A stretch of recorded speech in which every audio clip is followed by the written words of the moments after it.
All right. And everybody's piling in. Hi, everybody. It's We're gonna it's get a kind of, Tom sliding in at the last minute. I don't know. Usually he tries to show up before 4. So I'm I kind of know. thinking Tom's not here this week. So he usually does try to get here right on the cusp. On So the nose. right on the nose. So I don't think he's coming today. That's okay.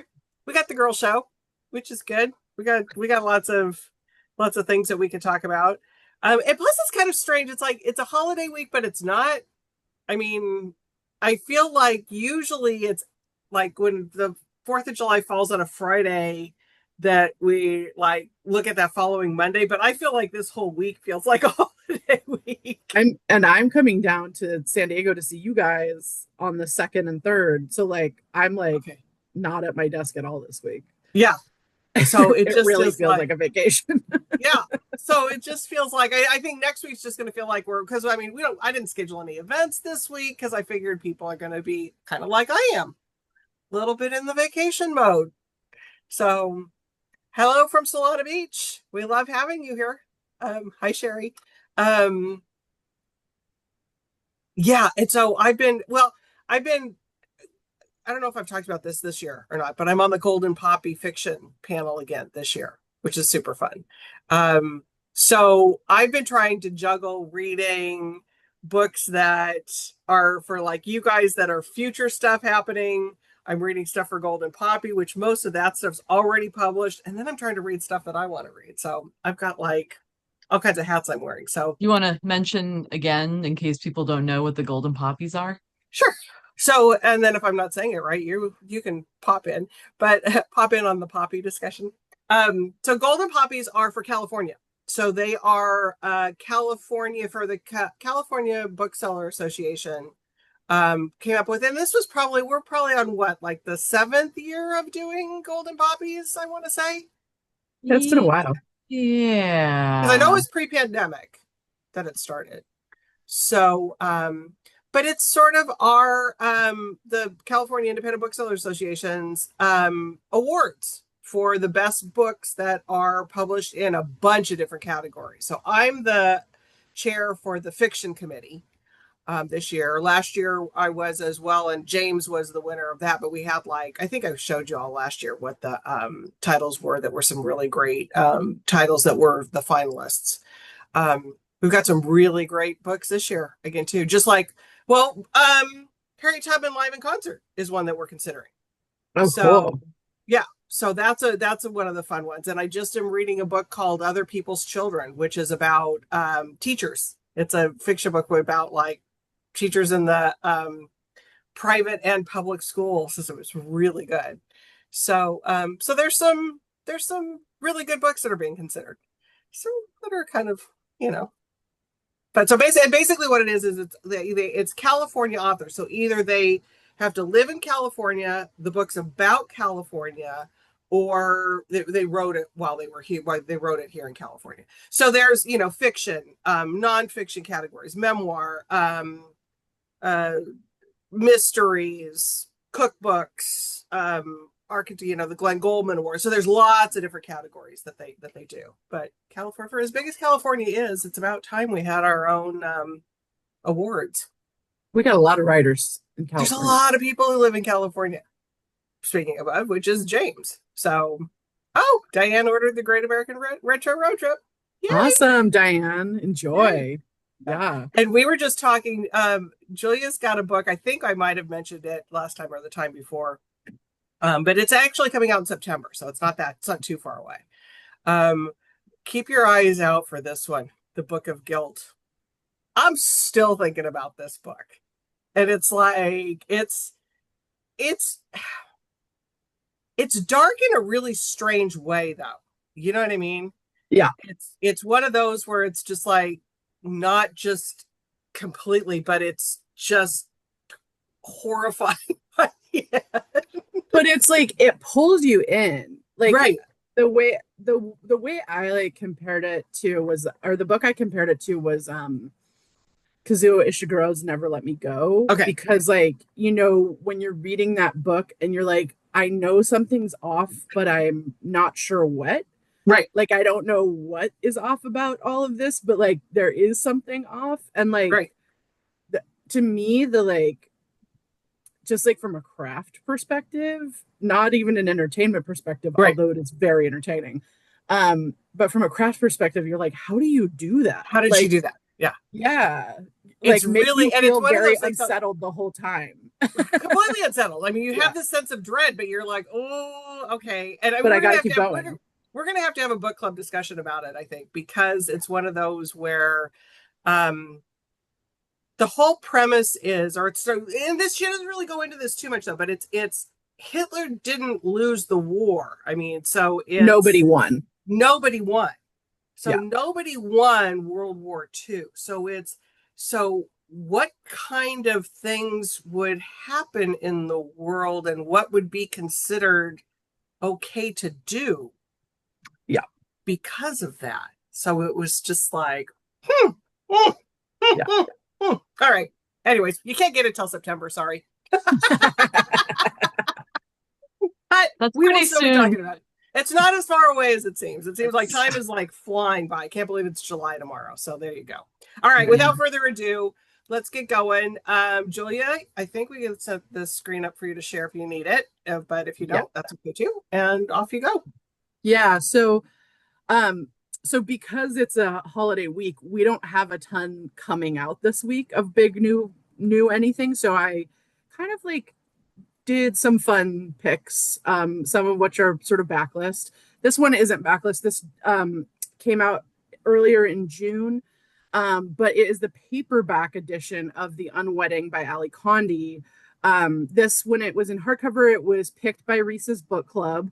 If you've been paying attention at all to any book news, you see that there's a nice little Harlan Coben quote on that. And Reese and Harlan are currently working, well, it's coming out in fall, their novel that they wrote together. So there's a little Easter egg for you on there. But this book is all about this woman whose marriage is falling apart. And she goes to this like retreat place in Big Sur. And the only other people at this place are all in a wedding party. And then the groom ends up dead in the pool. And it's a very much like it's a little Agatha Christie almost. Like there's a whodunit element to it where they're all, it's like a locked room sort of whodunit, but also it's like, what is going on with this wedding party? And then, of course, against the backdrop of Big Sur.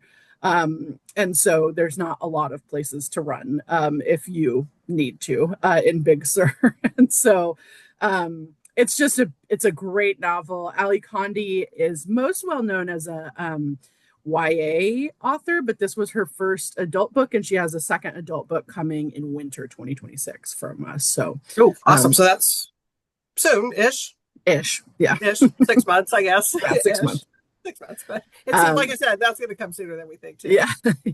So anyway, this is now in paperback. I was sort of thinking when I was thinking today about what I was going to talk about. I was like, okay, it's a holiday weekend. Like, what do people want to go do? Is like read a paperback. Exactly. That's like fun to get through and like it's gonna really like, keep your attention. Even when there's a barbecue happening around you or something like that. So and we don't seem to care as much if the pool ruins the paperbacks for some reason. Exactly. No, totally. Although I have to say, I don't lend certain people my galleys anymore because I get them back just like thrashed, and it's like, no, you can't do that. I don't even break the spine on a galley, for goodness sakes. Julia, you'd hate me. I ruin every book. They're supposed to be. They're supposed to be red, aren't they? Oh, I'm so bad. I mean, I'm sorry. This this is just like, this is red, but you wouldn't know it. I like fold it in half and put it in my back pocket and like I'm so terrible. I don't know why. That's just no, it's good. It's good. Yeah. To each their own. And what I have to realize though, okay, like I said, I've said this before, it's like I would never take anybody around my house, especially upstairs. Downstairs is pretty reasonable, but the stacks of books I have places, and I just can't bear to get rid of them. Even though I know I'm never going to read, 99% of them I will never reread. I know that for a fact. I know that for a full fact that I will never reread because I just don't. but and then the ones that I have, it's just like I finally it was like, am I ever gonna read? It's like, no, this came out in like 2007. It's not anything that's like that's that great. Why do I still have it? But Sometimes you gotta be ruthless. yeah, Yeah. I'm starting to get that way. It's taken me a long time to get that way. Yeah. Okay, Lori, There Are Rivers in the Sky. That's one of Nancy Warwick's like favorite books. Oh, She cool. loves that book. So glad you read that. And then Kim had a great list of Miracles and Wonders, Blonde Dust, and The Spell Shop. So those are some good Oh, ones too. oh, did Kim read Blonde Dust? She recently loved, yeah, she received and recently loved. Oh, cool. Oh, I'm so glad, Kim. I Yeah. love that book too. It's so wonderful. All right. Amanda, you have anything to chat about? I was just looking at what Dee was saying. Oh, There's now a trend out of marking books with different flags and sticky notes and highlighters. I've seen people show up at author events and they have this complex, like, almost fringe e- of almost every different. page. Almost every page. Yeah, it's amazing. I it's like they're studying. I'm into Yeah. it. Yeah. When Is you the new find a book bulletin. that Yeah. you love, I mean, almost always you're going to find an example of writing you like on every like good writing on every page. So, Yeah. Yeah, I feel like I learned how to write in books in college. And Okay. I've never stopped writing. Okay. And I mean, in my books that I Right. own, I will not Right. write in someone else's. Julie's but like, you guys are monsters. I just am like horrified by all of you. Right now. I'm sorry, Julie. Face. She's got that frozen grin, like, I'm Like, judging you. I'm You judging can judge all me. of you right now. Fair. I don't even, I mean, my sister would write in like my kids' books, like, hi from Auntie Val. It's like, no, stop writing. Okay, Beth, I've got a compatriot in Beth. All right, Amanda, what do you got? Anything? Yeah. Let's see. So I heard about this one at our last Kaliba meeting from our rep who doesn't come on very often, Joe. He's with Norton. This is Isabella Nag and The Pot of Basil by Oliver Darkshire. And he is apparently, let me look at my notes here. He is a rare bookseller and memoirist. So he's written before about bookselling.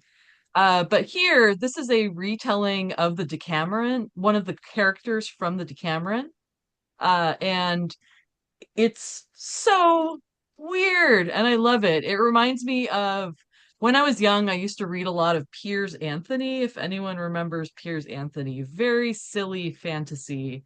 And there were like 100 of them set in this world called Xanth. And I have very fond memories of just tearing through those over summer. So this one is about a woman named Isabella Nag, and it's kind of a cozy fantasy sort of book, but it's also a bit unsettling. She lives in this little miserable village, and her husband's kind of a schlup, and she ends up inheriting a magical tome from the wizard of the village who passes away and starts learning how to do magic on her own, except she does have a companion. The book itself, the set of magic books comes with a grimalkin, which is kind of like a cat, but they insist they are not a cat, and they're kind of helping her walk through learning how to do spells. And it is delightful.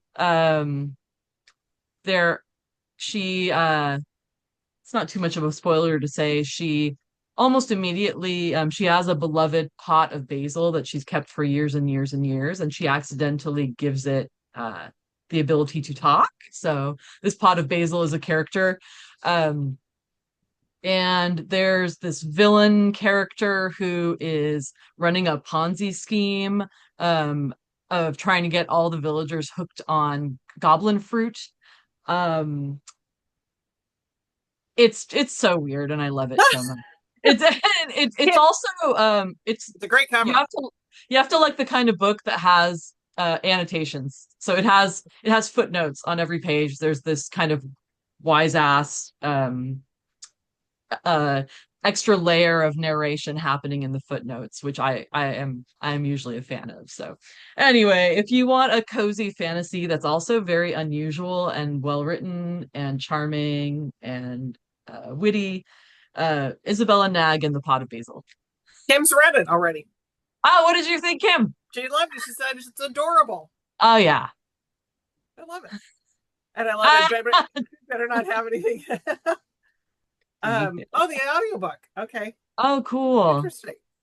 All right, I'm going to talk about one. I don't think Shannon came. I have to, full disclosure, I haven't read this yet, but a couple people at the store have read it. Only because I'm really not a huge memoir reader, but they sent it to me, and so I was like, so I'll highlight it. Shannon didn't come in and talk about this one, did she? I Regret Almost Everything. Keith McNally. I don't So know. he is the restaurateur who invented downtown. He did New York institutions like Balthazar Minetta Tavern, Minetta, Minetta Tavern, and Pastis. So, working class roots in London, gritty East End of the 50s, current status of one of New York's leading restaurateur and icons. I absolutely love the title. I Regret Almost Everything. So it's his memoir. It's got great photos in it. So if you like a memoir with like photos with like who famous people, I saw Anna Wintour in here with him. So he's one of the guys that's probably been around. But anyways, a couple of the booksellers that are foodies at the store devoured it. So they said it was fantastic. So I Regret Almost Everything, a memoir by Keith McNally. So there's one for you. McNally of like the McNally book No, I don't think so. people? No. Okay. No. He's called the restaurateur who invented downtown by the New York Times, founded those restaurants. Plus the staggeringly unsuccessful pizza. I love this. Plus a staggeringly unsuccessful pizzeria, Pulido's. Wow. McNally's the co-author of the Balthazar Cookbook, Schiller's Liquor Bar Cocktail, and the writer and director of two features, End of the Night and Far from Berlin. He lives in downtown New York. So I don't think he is part of the... We might need to do a little googly search on that, but I don't think so. Okay, Julia. Okay. My next one. So this has a caveat, which is that we're waiting on a new printing, but it's going to be in very shortly. So, okay. So, yeah. But I wanted to remind folks that Da Capo Press, which is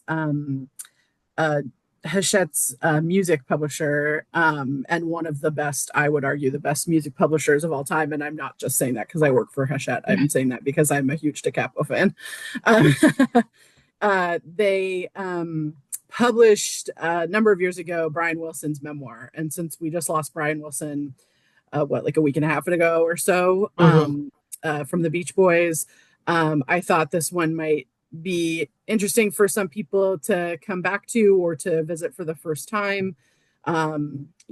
Personally, I think Pet Sounds is maybe the best album ever made.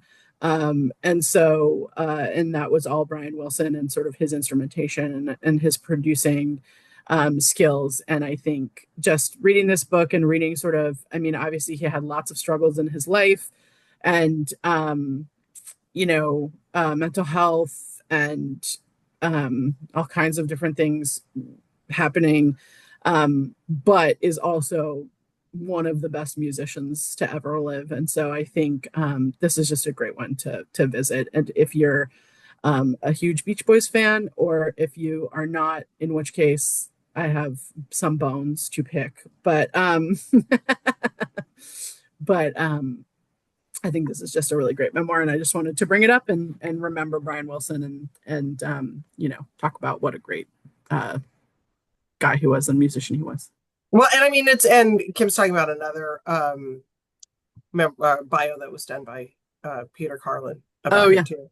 But Pet Sounds is one of those like other like super well, like Paul McCartney, all these other like high end musicians reference that as like the best album ever too, which is just, and when you listen to it, it just sounds like it's just until you really listen to it.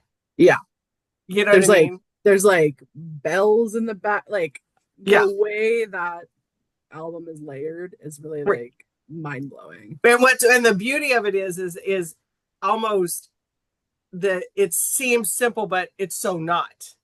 Yeah. I mean, it is genius. Absolutely genius. Also, All right. very excellent use of a theremin. Truly.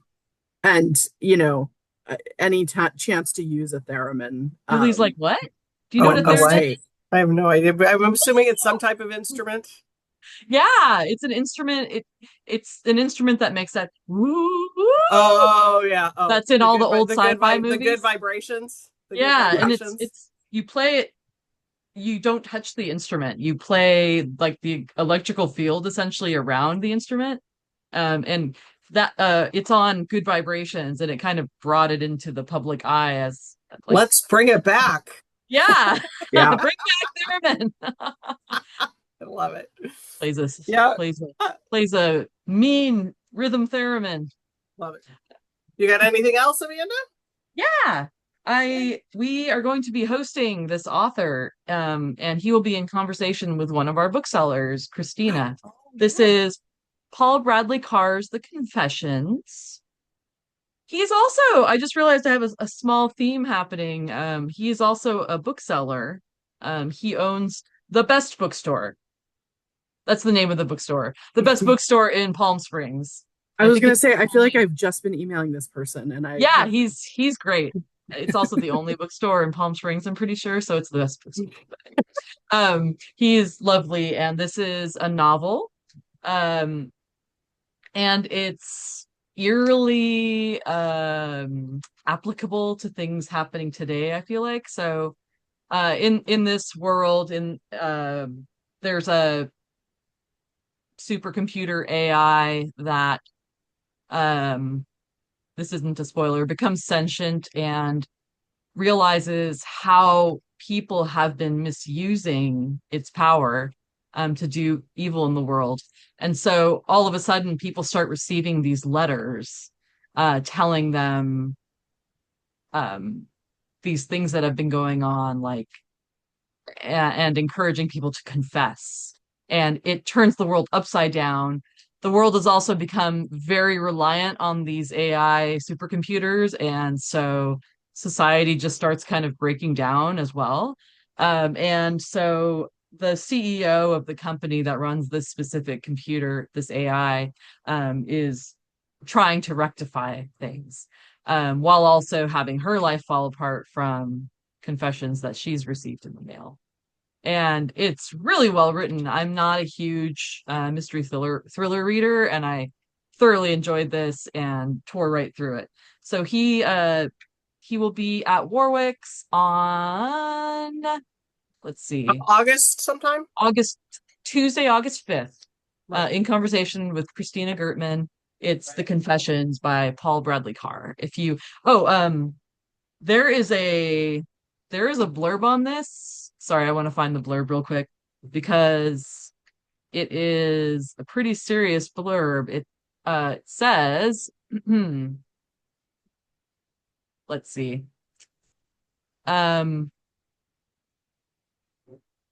Sorry, hold on. Well, okay, there are some great blurbs in general. One from our friend Stephen Rowley. The Confessions reminds us of what it means to be achingly human. And then here we go. Carr's skill in rendering complex technology understandable, corporate politics believable, and high-stakes storytelling engaging makes The Confessions a top-notch techno thriller reminiscent of the best of Michael Crichton and Tom Clancy. I thought that was like, you usually don't hear people invoking Michael Crichton these days. Right. And I feel like we've kind of lost that genre of techno thriller, like really good, engaging techno thrillers. So yeah, highly recommend if you're into that kind of read, The Confessions. And Chris, who is our bookseller, who's going to do the conversation, she loved it. And so she just absolutely loved it. Okay, so I'm going to talk about one that I don't think anybody talked about because I don't think Wade's come on here. It's Isola. Has anybody talked about Isola before on here? I don't think so. It's by Allegra Goodman.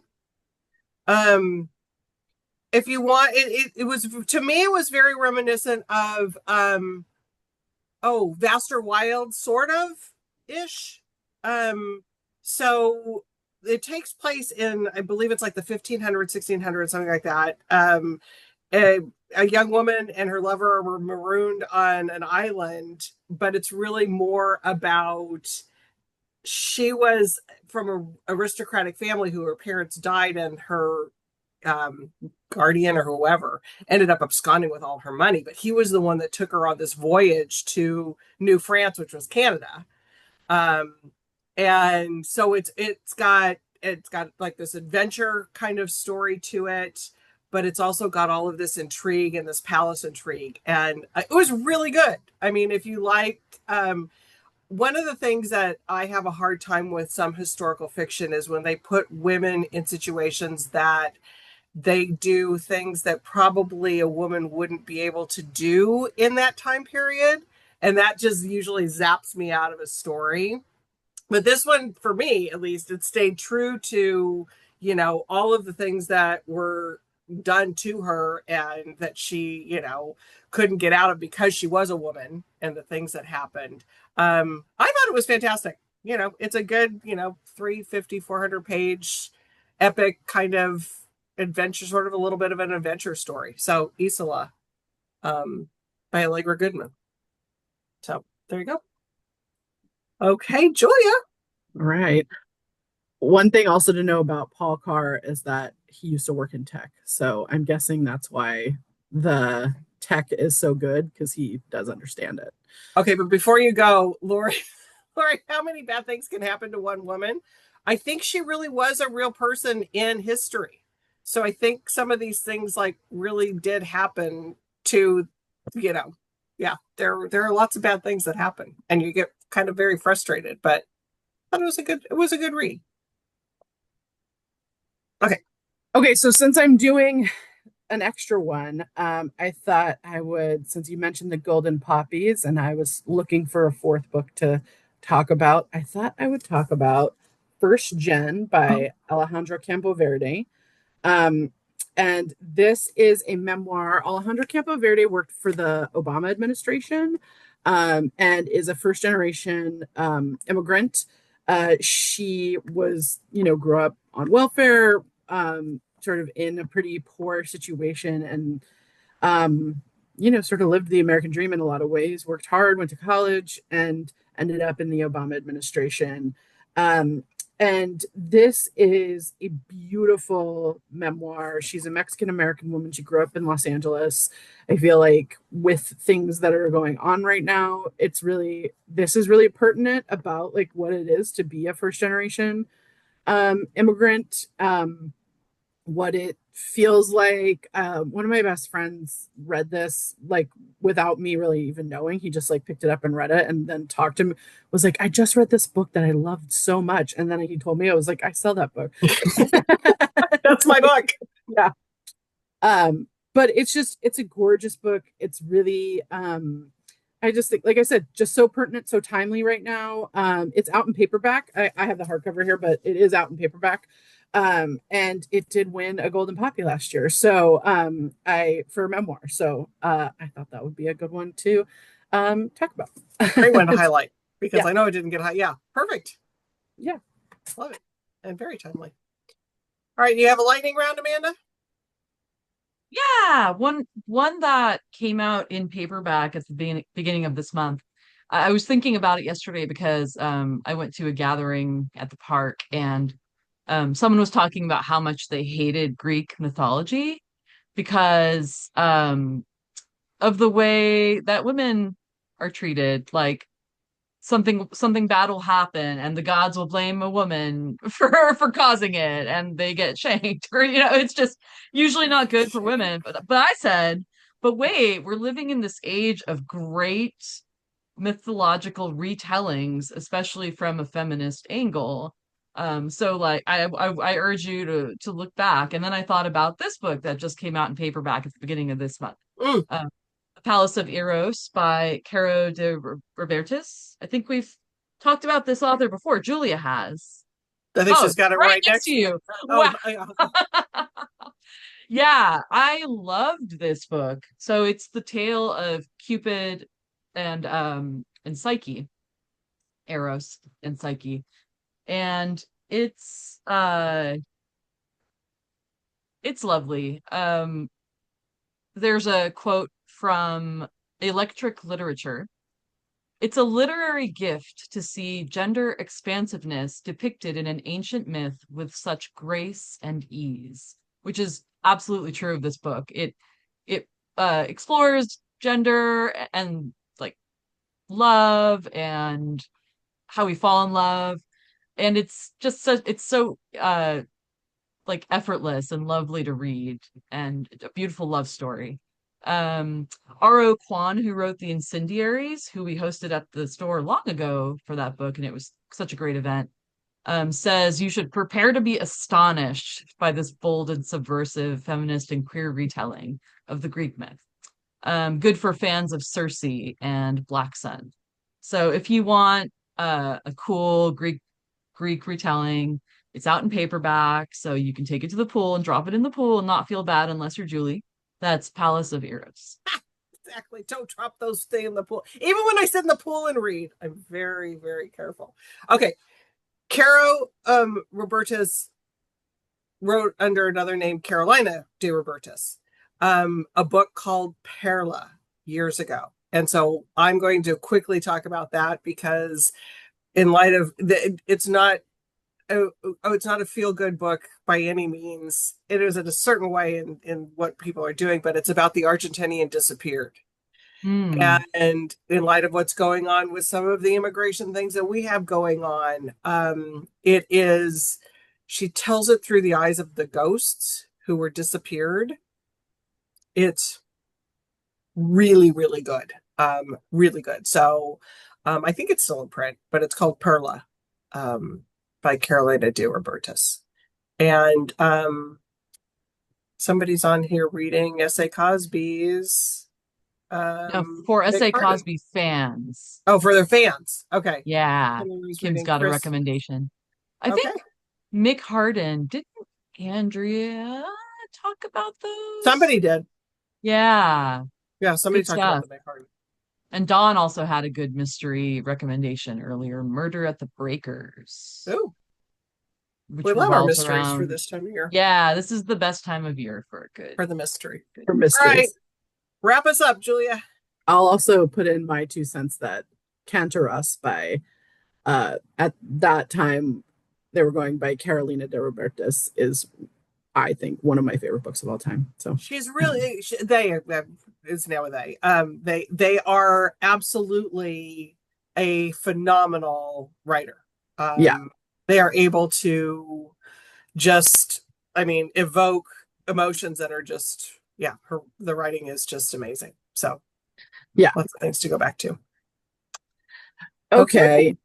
So sorry, that was a sneak peek. But I have this very fun book. It was on a drop-in catalog, so it's kind of but it's a fun little book called Lessons from Cats for Surviving Fascism. And couldn't we all use this book right now to get through our lives? It's like fun and funny, but it also has some good information in it. Like stay nimble and unpredictable. So it's a really I don't know. I feel like it's to read next to Timothy Snyder's On Tyranny.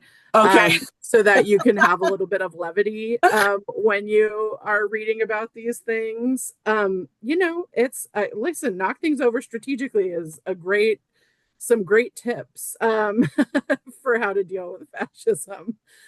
Take spaces that aren't yours. Also great tips. And as you can see, cats really do show us the way here.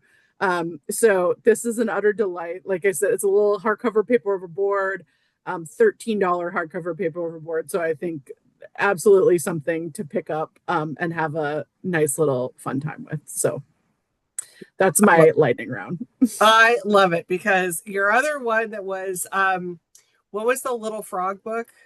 Yeah, Little Frog's Guide to Self-Care. Oh, well, so we didn't have it. Okay, sorry, but we didn't have it. So I brought it in. Okay, because I was like, because Mallory's on vacation, and I was just like, okay, she's gone. I can't bring this. It's Pride. It's like I need to bring this. We're blowing through copies of that on the counter. And guess what's coming in fall? Oh my Electronic God. Frog's Guide to Life. This is a It tote bag. is absolutely just, if you didn't get it last time, Jill, you talked about it, do yourself a favor. It is delightful in Like a just little drag queen frog with high heels and a mushroom cap, telling you nice things. telling you nice things. And it is just, oh, I just can't stand it. It's so good. It's So, delightful. yeah.